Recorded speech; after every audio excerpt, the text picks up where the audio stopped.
I always believed trust was the foundation of marriage. That's why, when I married Lena 4 years ago, I thought we were building something real. She was charming, independent, and always spoke about us as a team. I worked hard to ensure we had a stable life and never minded paying a little more here and there. But as I would soon discover, Lena had never truly been part of my team. It started with little things: unexplained withdrawals from our joint account, credit card charges that didn't match our usual spending, Lena being oddly vague about her personal finances. At first, I brushed it off. Married couples share money, right? Maybe she had simply forgotten to tell me about a big purchase. But then I noticed a pattern. Every few weeks, money would vanish. Not a massive amount, but always enough to raise an eyebrow. Curiosity turned into suspicion, and finally, I decided to check our transaction history. What I found made my stomach drop. Among the usual expenses, I noticed consistent payments labeled as personal loan or consulting. That alone was odd. Lena had never mentioned loaning money to anyone. My heart pounded as I clicked on the recipient's details. The name that popped up sent a cold wave through me. Daniel, my wife's ex. At first, I told myself it had to be a mistake. Why the hell would Lena be sending money to him? But as I scrolled further, my worst fears materialized. Thousands of dollars had been sent to him over the past year. I felt physically sick. That night, I confronted her. I didn't even reveal what I knew at first. I just casually asked, "Hey, have you been in touch with Daniel?" The reaction was instant. She froze, just for a second, but long enough for me to catch the flash of panic in her eyes. Then she forced a laugh. "Daniel? Why would I talk to him?" That was all the confirmation I needed. I stared at her, then pulled out the printed bank statements and placed them in front of her. "So you haven't been sending him money?" Her face went white. She stammered before forcing a dismissive smile. "Babe, it's not what you think. He just needed a little help. I felt bad for him, that's all." I clenched my jaw. "Bad for him? You've been taking money from our accounts, my money, to give to your ex, without telling me? Why?" She sighed dramatically, as if I were the unreasonable one. "He's struggling, okay? He just needs help right now. You'll understand." I laughed. Actually laughed. Not because it was funny, but because I couldn't believe what I was hearing. "No, Lena. I don't understand. What I do understand is that you've been lying to me for months, maybe even years. So tell me the truth. Why are you really doing this?" Her expression hardened, and that's when she dropped the real bombshell. "You're my husband. You have no choice. It's my money too, and I decide how to use it." I went completely still. That was when it hit me. She didn't feel guilty. She wasn't sorry. She felt entitled to it. I stared at her in disgust. That was the moment I knew. Lena was going to regret every single dollar she ever stole from me. But first, I needed to have a conversation with Daniel. I didn't just leave the house. I stormed out, rage boiling in my veins. She had spent our money, my money, on her ex, and then had the audacity to act like I owed her that. I wasn't thinking about logic anymore. All I wanted was to find Daniel and make sure he understood exactly what he had taken from me. I knew where he lived. His name had been on the transactions, after all. When I pulled up to his place, I expected to find some smug deadbeat lounging around, leeching off my wife's money. Instead, when Daniel opened the door, he looked just as shocked as I was. Not guilty. Not defensive. Just confused. "What the hell are you talking about?" he asked. I shoved the bank statements in his face. "You think I wouldn't find out?" I snapped. "You've been draining my wife's accounts for a year. You must have known this would catch up to you." Daniel blinked, then looked down at the papers. His brows furrowed. "Wait, this is from Lena?" He seemed genuinely surprised. That just pissed me off more. "Don't play dumb. She's been sending you thousands. You've been using her like a damn ATM." Daniel suddenly let out a bitter laugh. "I didn't ask for this money," he muttered. I froze. "What?" Daniel sighed and stepped back inside, leaving the door open. An invitation. Against my better judgment, I followed. He grabbed his phone, scrolled for a few seconds, then handed it to me. "Read." I hesitated, then looked down at the screen. And what I saw, it changed everything. "Lena, I know you're struggling. Just let me help you. Please." "Daniel, I don't feel comfortable taking your money, Lena. We're not together anymore. It's not right. Lena, it's not about that. I just want to take care of you. You don't have to feel guilty." "Daniel, Lena, this isn't a good idea. What if James finds out?" "Lena, he won't. He never checks our finances. Just take it." I felt physically sick. Lena hadn't just given Daniel money. She had pushed it onto him. He hadn't even wanted it. Daniel let out another dry laugh. You think I'd say no to free money? He shook his head. I didn't ask for it. She just started sending it. One day, out of nowhere. He looked at me, his expression hardening. Am I an idiot for taking it? Maybe. But after what she did to me, after she cheated on me, left me with nothing, you think I'd turn down free cash? My breath caught in my throat. She cheated on you? Daniel scoffed. Yeah, dumped me like garbage. Took all our shared savings and ran. And now she's using your money to make herself feel better about it. I clenched my fists. Suddenly, my anger had a new target. Daniel and I sat there in silence. Two men, both plagued by the same woman. Two men, both betrayed in the exact same way. Then Daniel smirked. So, you want to ruin her? I leaned forward, my jaw tightening. Absolutely. And just like that, the real game began. The truth was undeniable now. Lena hadn't just sent Daniel a one-time emergency loan. She had been funding his entire life for months. And why? Because, in her mind, Daniel had always been her backup plan. That was the key to everything, the very thing we would use to destroy her. The prenuptial agreement had a cheating clause, but we needed solid proof. Suspicious text messages weren't enough. A simple dinner meetup wouldn't cut it. We needed her alone in a motel room with Daniel. And so we started laying the bait. Daniel sent the first message. Hey, been thinking about us a lot lately.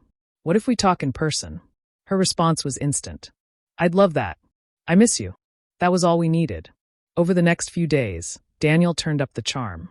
He sent flirty messages, rekindled nostalgia, told her how much he regretted their past, how much he wished things had turned out differently. He hinted at wanting to try again, but only in private. And finally, he set the trap. Daniel, let's meet somewhere private. Just us.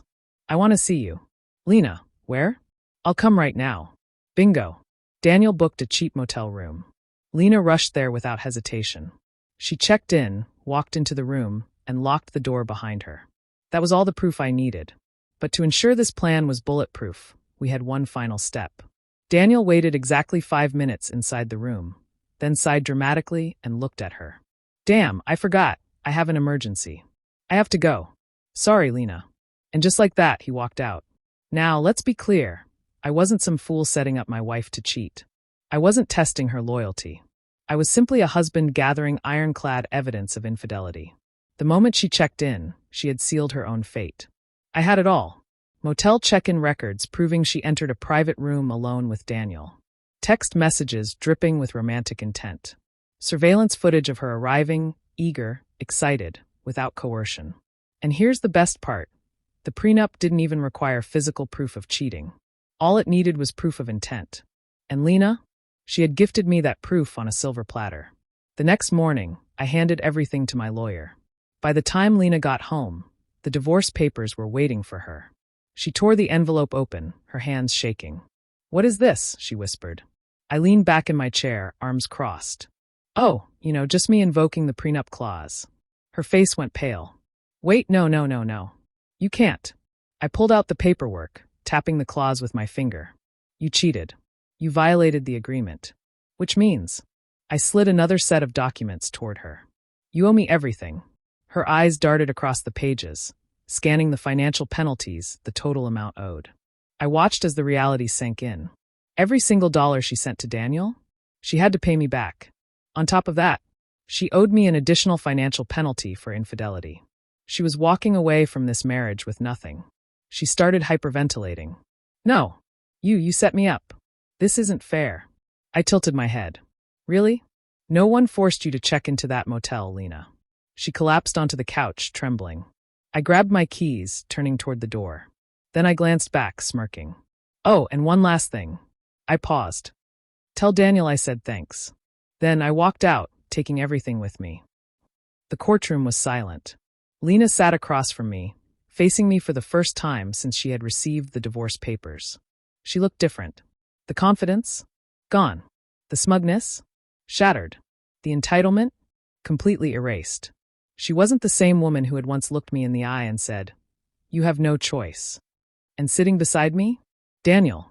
Not just a witness, but my partner in revenge. He leaned over, whispering, "She's shaking already, man. This is going to be fun. I smirked. Oh, it was. Lena's lawyer was the first to speak, desperately trying to play defense. Your Honor, my client maintains that there was no infidelity, merely an innocent meetup with an old friend. There is no concrete proof that. My lawyer, a shark in a suit, cut in smoothly. Your Honor, we have more than enough proof. And then, we dropped the bombshells. Exhibit A, the text messages. My lawyer read them aloud, each one soaked in romantic intent. I miss you, Daniel. I wish we had another chance. Let's meet somewhere private, just us. Lena squirmed in her seat. Exhibit B, the motel check-in records. Her name, the date, the time, all proving she had voluntarily entered a private room with Daniel. Exhibit C, the security footage. The judge leaned in, watching as Lena, smiling eagerly, walked into the motel room. My lawyer turned back. According to the prenuptial agreement, the clause for infidelity requires proof of intent, not necessarily physical action. The moment Mrs. Reynolds engaged in these behaviors, she violated the terms of the agreement. Lena was gripping the table, her breath heavy. She finally realized there was no way out. The judge sighed, rubbing his forehead.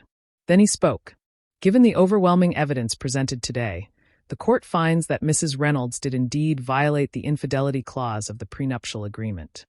Lena sucked in a breath. As such, all financial penalties outlined in the agreement will be enforced. Her jaw dropped. My lawyer didn't hesitate. Your Honor, that means Mrs. Reynolds must repay every dollar she sent to Mr. Carter. He gestured to Daniel, who sat there grinning like the devil himself. As well as the additional financial penalties outlined in the prenup. That brings the total owed to my client to. He slid a thick stack of papers forward. Lena froze. $137,000. Dead silence. Her face drained of color. That can't be right. Her voice cracked. The judge barely glanced at her. The numbers are clear, Mrs. Reynolds. The agreement was legally binding. You signed it. Lena whipped around to her lawyer. Do something. Her lawyer sighed, rubbing his temples. Lena, you signed a legal contract. There's nothing I can do. She looked like she wanted to scream, cry, throw something, but she couldn't. Because she knew. She had done this to herself. As the judge finalized the ruling, Lena kept her eyes down, completely defeated. That's when Daniel leaned forward, his voice low, just for her. All that money you sent me? Yeah. I didn't even need it. Lena's head snapped up. What? Daniel grinned. I just took it because you kept offering. Figured I'd make use of it. Turns out, I was right. Lena looked like she might actually pass out. And me? I just smiled. Tell me, Lena. Was it worth it? She didn't answer. Because she had nothing left to say. As we walked out, Daniel clapped me on the back. Dude, that was the most satisfying thing I've ever seen. I laughed, slipping on my sunglasses. Told you it'd be worth it. And as we walked down the courthouse steps, Lena was still inside, drowning in the ruins of the life she had destroyed. And me? I was walking away with everything.